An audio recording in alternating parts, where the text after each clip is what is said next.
Ayan, nakikita nyo maraming tubig. So ngayong araw ay magsishare tayo ng konting kaalaman or mga basic na kaalaman na maaaring ikasira ng atin sasakyan or madisgrasya pa tayo kung hindi natin ito gagawin.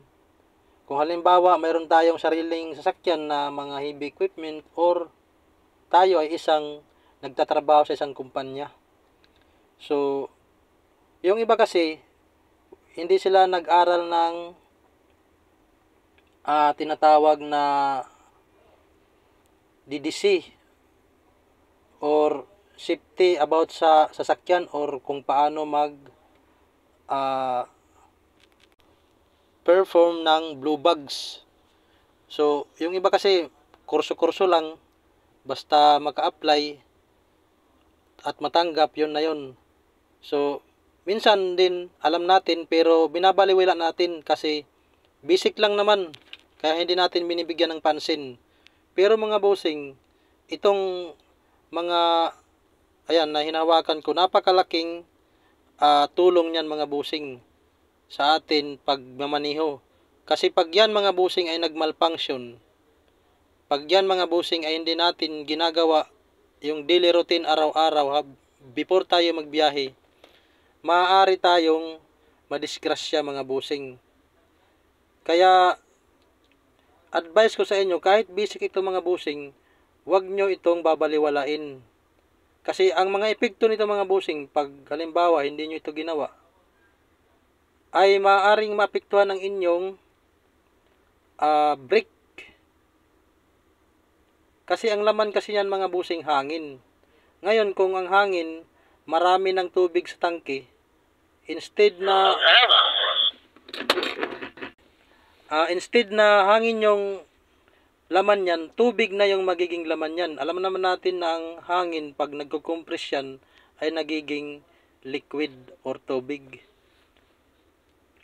Yung hangin kasi na yan mga bossing, yan ang nagsusupply sa atin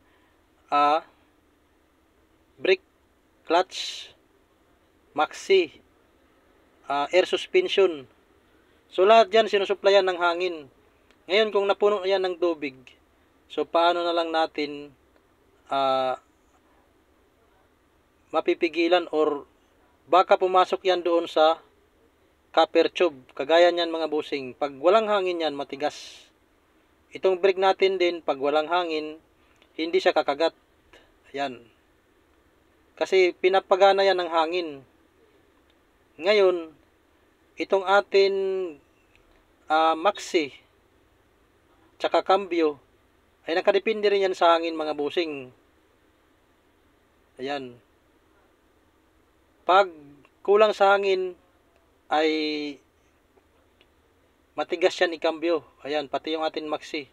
So ang ibig ko sabihin dito mga bossing, pag napuno ng tubig yung tangke or hindi tayo nagde-drain ng tubig sa atin tangke ng hangin, ay posible na pumasok yung tubig papunta doon sa copper tube na daanan ng hangin. So ang magiging resulta mga bossing ay maaaring hindi dumaloy yung hangin doon o magbara yung hangin, kaya posibleng magkaroon kayo ng loose brake, hindi gumana yung inyong air brake. So ngayon, ito yung gagawin ninyo mga bossing. Ayan, araw-araw gagawin nyo yan. Kung nakikita nyo mga bossing, ayan, ang daming tubig.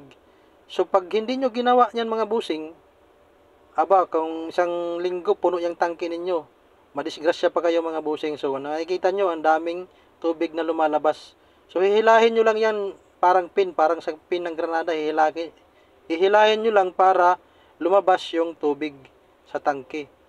So makikita nyo yan mga bossing, sa ilalim ng tangke, mayroon yan, hindi yan mawawala. So daily routine yan mga bossing, kailangan nyo talaga yan gawin. So ayan, ang daming tubig. So isang tips lang yan or basic na mga tips para makatulong sa inyo kung sakasakaling nagmalfunction yung brake ninyo, nagmalfunction yung clutch ninyo, yung air suspension, yung inyong maxi. So isa ito sa mga dahilan.